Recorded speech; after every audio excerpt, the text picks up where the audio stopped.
먼저 언론중재법 개정안 살펴보겠습니다. 여야가 한 달간 소개하기로 합의했죠. 그런데 시작부터 조짐이 별로 좋지 않습니다. 벌써부터 서로 딴 말을 합니다.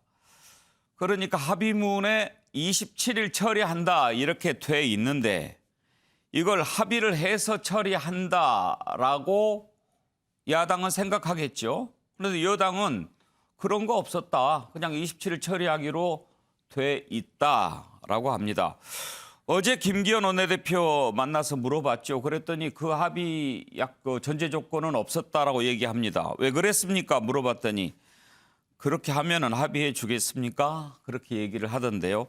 글쎄요, 벌써부터 이게 제대로 될까 싶은데 여야 원내대표 얘기를 들어보시죠. 가짜뉴스 피해 구제법은 9월 27일에 상정 처리하기로 합의했습니다. 상정 처리를 위해 노력한다 또는 상정한다 이런 합의는 그동안 여야에 많이 있어 왔습니다. 이런 해도 그만 안 해도 그만인 문구가 아니라 명확하게 처리 기한을 확정했습니다. 결국 가짜뉴스 피해로부터 국민을 보호하는 길에 야당도 찬성하든 반대하든 자이든 타이든 이제 참여하겠다는 것입니다. 할 수밖에 없게 됐습니다. 수년 된 시간 27일간 허송세월하지 않겠습니다.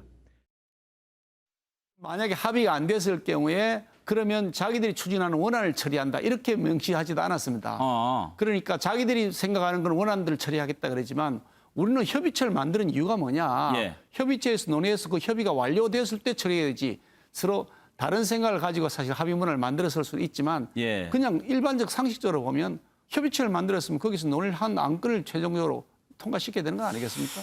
김준혁 교수 보시기에 합의 전망 어떻습니까? 글쎄요, 그 합의가 아마 쉽지는 않을 거라고 봅니다. 개인적으로 볼 때.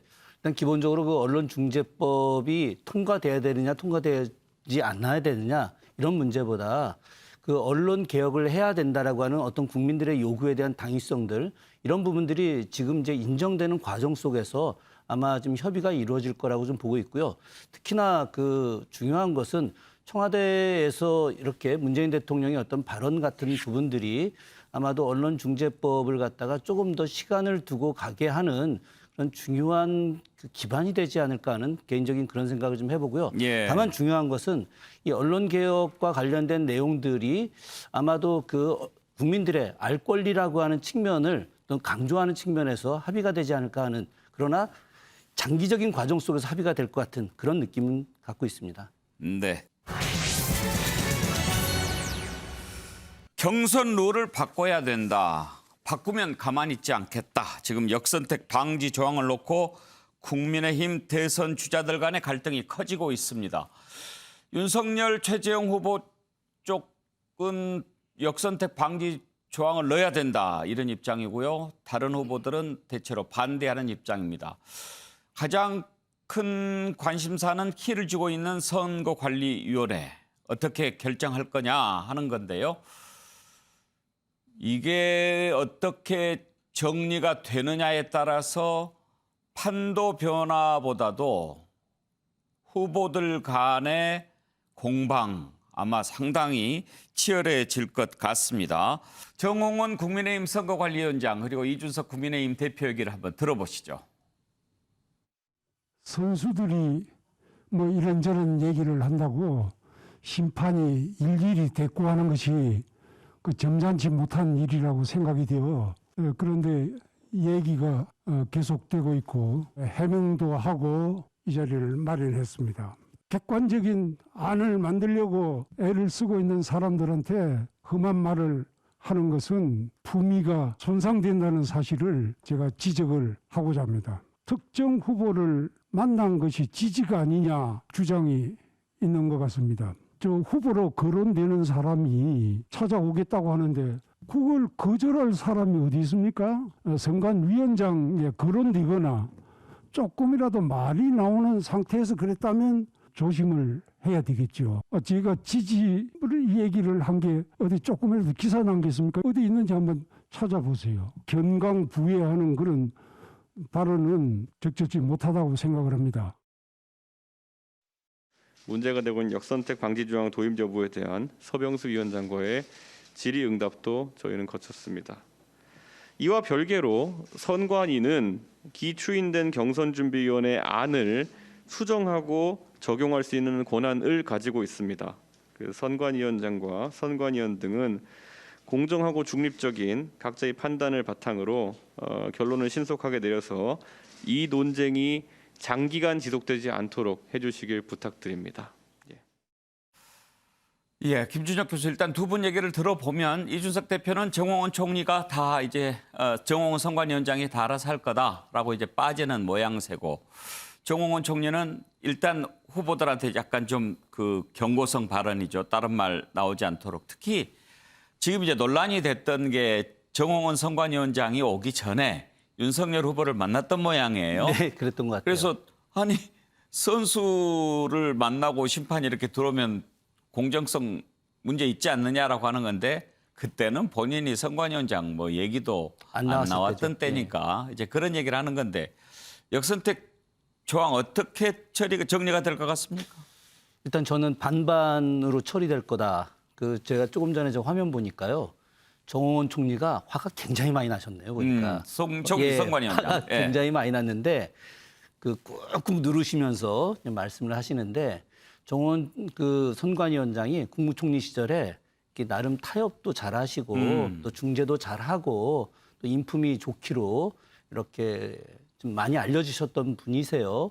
그러다 보니까 아마도 이제 이준석 대표가 좀 모셔오면 중재를 잘할 거라고 좀 생각을 하신 거죠.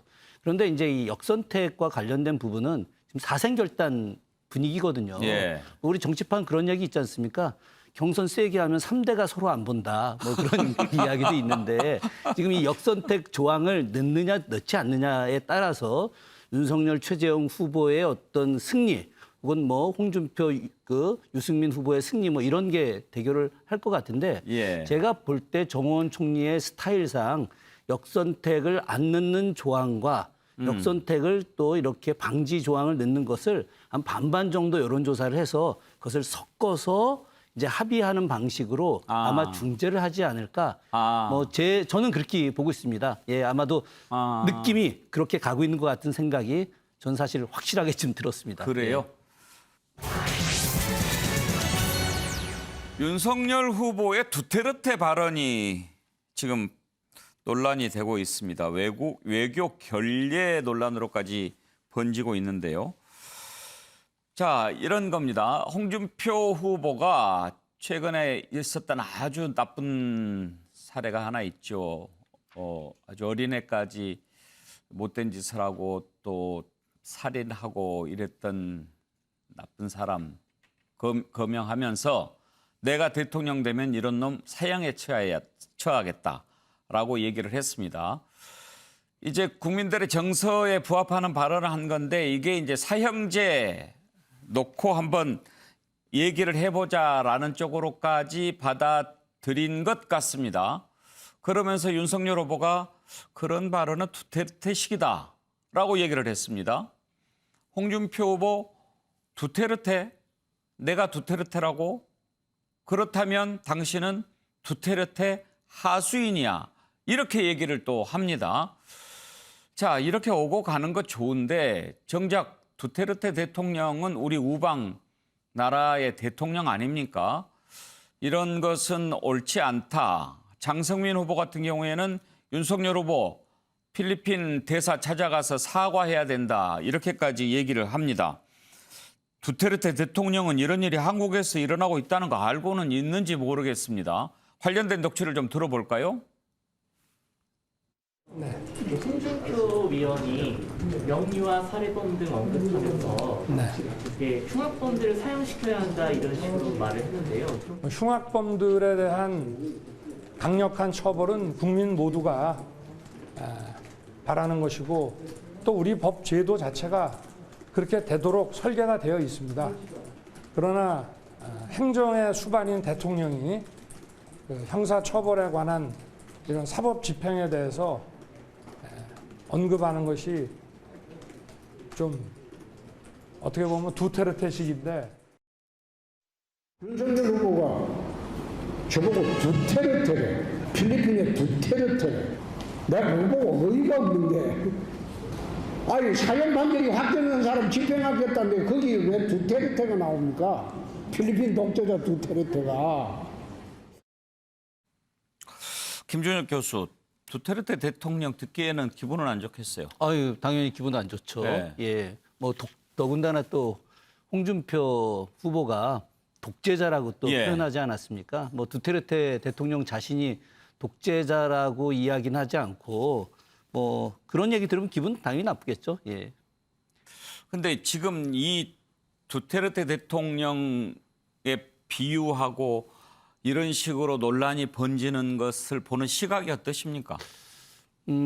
사실 뭐 이해는 합니다. 왜 그러냐면은 지금 현재 그런 그 사회악을 자행하는 큰 범죄들이 많이 있기 때문에 이런 부분들에 대해서 강력하게 처벌하자라고 하는 아마 그런 의견들은 양 후보 다 공통적으로 전 있을 거라고 좀 생각을 하고요. 그런 부분들에 대해서 국민적 여론이 있는 것도 분명합니다. 그러나 이 정치 지도자는 표현을 굉장히 중요하게 생각을 해야 되거든요. 가령 뭐 두테르테 이렇게 이야기하지 않고 과거 조선시대 연산군이 그렇게 엄청난 나쁜 짓을 했기 때문에 연산군 같은 사람이다. 그렇게 되면 안 된다. 뭐 이런 표현을 쓰는 것이 더 적절하지 않았을까 하는 그런 생각을 저는 개인적으로 좀 해봤습니다. 그런데 김준혁 교수 대표가 됐을 때 이준석 대표가 젊고 참신하고 아이디어도 많고 그러잖아요. 네. 그래서 앞으로 펼쳐질 국민의힘 대선 경선전 뭔가 좀 국민들이 정말 지켜볼 만한 짜릿짜릿한 게 많이 나올 수 있지 않을까 이런 기대를 했는데 지금까지 하는 거 보면은 별로예요. 사실 저는 굉장히 기대를 많이 했었고 이 자리에서도 그런 이야기를 많이 했었지 않습니까? 저는 물론 이제 코로나 전국이기 때문에 사람들이 많이 모일 수 없다라고 하는 한계는 분명히 있다고 생각을 합니다. 거대한 페스티벌 같은 축제와 같은 그런 대선 경선이 이루어질 수 있지 않을까. 그렇게 되면 민주당 쪽에서 심각하게 위기로 받아들일 수 있지 않을까. 그런 좀 염려가 있었는데요. 이 비대면 시기를 하더라도 좀 더 참신한 아이디어를 가지고 하지 못하는 것이 좀 아쉽긴 합니다. 다만 조금 전에 우리 말씀하셨듯이 뭐 테니스나 축구나 이런 것들 다 그런 어떤 시드 배정 같은 걸 하지 않습니까? 그렇듯이 이런 여론조사의 어떤 순위에 의해서 시드 배정을 해서 너무 많으니까 그런 1차, 2차 이렇게 나누어서 토너멘트를 하게 되면 어떨까 하는 개인적인 생각 해봅니다. 반론 하나 드리면 예. 그래요? 아직은 기대를 접지 않으셔도 될 것 같고요. 예. 이전에 민주당 경선 과정에서 볼 수 없었던 그런 뭐 모습들이 좀 나올 걸로 예상이 되고요. 그 시드 배정 이렇게 하게 되면 죽음의 조도 있을 수 있어서 사실은 공정치 못한. 아니 저는 방식입니다. 개인적으로 이준석 대표의 정말 그 신선한 아이디어로 이 국민의힘의 경선이 정말 멋있어졌으면 좋겠어요. 그러게요. 그래야만이 민주당도 같이 멋있어지고 그러면 우리나라 전체가 좀 멋있어지는 거 아닙니까 이게? 글쎄요. 좀 그런 것을 기대했는데 현재까지는 안 보여서 아쉽긴 합니다만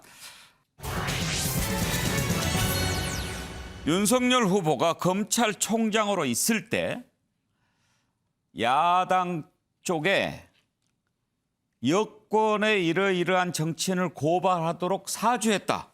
이런 의혹이 제기됐습니다. 만약에 그렇다면 이건 문제가 심각하지요. 자, 정리를 좀 하겠습니다. 지난해 4월 총선을 앞두고 미래통합당 쪽에 유시민, 최강욱, 황희석 이런 범여권 정치인들을 형사고발하도록 전해줘라. 그렇게 했다고 뉴스버스라고 하는 매체가 보도를 했습니다. 그 전달한 사람은 현직 검사입니다. 그리고 그것을 전달받은 사람은 검사 출신 김웅 의원이고 라고 하는 겁니다. 현재 사실 밝혀지진 않았고 어느 정도 인정한 부분은 또 있습니다. 그런데 김웅 의원 얘기는 받아서 전달하기는 한 것 같은데 무슨 내용인지 나 잘 보지도 않았고 정치인이 뭐 그런 거 전달하라고 그러면 해줄 수 있는 거 아니냐. 근데 내용은 나 잘 모른다. 그렇게 얘기를 했습니다. 그런데 고발장이 실제로 접수되지는 않았다고 하는데 이 중심에 윤석열 후보가 만약에 있고 윤석열 후보가 사주한 것이라고 한다면 그 문제는 상당히 커질 수 있습니다. 일단 김호수 검찰총장 오늘 검찰에 진상조사를 지시했습니다. 관련된 녹취를 좀 들어보죠. 윤석열 후보는 검찰 시설, 수사권을 가지고 보복하면 깡패지 검사냐라고 일갈한 바 있는데 검찰 개혁에 앞장선 열린민주당의 최강욱, 황희석 후보에 대한 고발 사주, 권력 감시에 앞장섰던 기자에 대한 고발 사주로 본인이 깡패라는 사실이 만천하에 폭로됐다. 아니라면 적극적인 해명을 기대하겠다. 검찰과 언론이 모의해 여권 인사의 죄를 만들어내려 했다는 검언 유착 보도를 우리는 기억합니다. 그런데 그것을 빌미로 검찰 개혁에 앞장선 여권 인사들을 고발하도록 윤석열 검찰이 야당에 사주했다는 믿기 어려운 소식이 오늘 보도된 것입니다. 윤석열 검찰의 그런 행태는 검찰에 대항하면 없는 제도 만들겠다는 타락입니다. 이 사건은 윤석열 총장의 보복 수사와 검찰권 사유화 의혹 사건이라 명명할 만합니다. 공수처 수사와 국정조사 등 강력한 추가 조치도 필요합니다. 법을 무기 삼아 국민 위에 군림하려는 사람들은 결코 용납하지 않겠습니다. 김호수 검찰총장이 진상조사를 지시했으니까 이제 사실이 밝혀지겠죠. 그런데 그때 당시에 이 고발장을 접수를 해달라고 부탁을 받았던 김웅 의원은 그때 당시에는 총선 출마 후보였습니다. 의원 되기 전이었죠. 거기에 대해서 정당이나 국회의원은 공익신고의 대상이다. 여기에 대해서 공익제보할 수 있는데 마치 그것을 청부고발인 것처럼 몰아가는 것은 공익제보를 위축시키는 것으로 유감이다. 이런 입장을 나타냈습니다. 그래요. 근데 이제 김주정 교수 이게 보도 내용이기 때문에 더군다나 방금 최경철 의원이 지적했듯이 구체적으로 내용이 적혀 있단 말이에요. 그때 당시에 이걸 김웅 의원에게 전달했다고 하는 손준성 검사가 소속이 어디였냐면 대검 수사정보정책관이었어요. 대검 수사정보정책관이라고 하는 데가 어떤 그 검찰 내부 주요 동향이나 이런 걸 검찰총장한테 직보하는 자리 아닙니까? 네, 그렇습니다. 그러니까 검찰총장하고 아주 핵심 측근이라고 할 수 있는데 이 고발장을 고발하도록 해라라고 하는데 고발 대상, 그러니까 고발 접수하는 데가 대검 공공수사부장으로 돼 있잖아요. 만약에 이게 사실이라고 한다면 검찰이 수사하고 싶은 사람을 고발을 시켜서 하도록 했다라고 하는 건데 이건 좀 옳지 않은 것 같아요. 그러니까 지금 그게 가장 중요한 문제가 되는 겁니다. 만약에 그 특정한 대검의 어떤 공공수사부를 지정하지 않았다고 한다면 중앙지검으로 갔을 거거든요. 당시 중앙지검장이 누굽니까? 이성윤 중앙지검장이지 않습니까? 그러면 이성윤 중앙지검장에 의해서 그 고발건이 뭐 무마가 되거나 야 이건 말도 안 되는 일이야 이렇게 됐을 수도 있는데 그것이 대검으로 직접 간다라고 한다면 대검에서 이 문제를 가지고 세게 강력하게 이제 조사를 해서 당시에 이제 문제가 됐던 뭐 최강욱 또 황희석 또 유시민 이런 사람들에 대해서 상당히 타격을 줄 수도 있지 않았을까. 그렇기 때문에 이 부분에 대해서 국민들이 많은 의혹을 가지고 바라보고 있는 것인데요. 저는 조금 전에 이 지금 방송을 보면서 야 이거 윤석열 후보가 이것 때문에 상당히 타격을 받고 이거 가짜 뉴스다. 이거 얼마나 큰 가짜 뉴스냐 이렇게 생각을 하지 않겠습니까?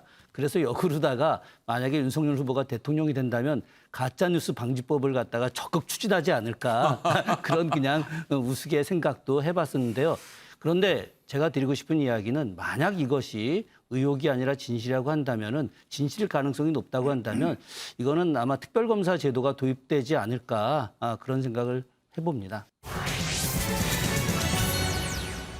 민주당 순회 경선 하기 전에 마지막 TV 토론회가 어제 열렸습니다.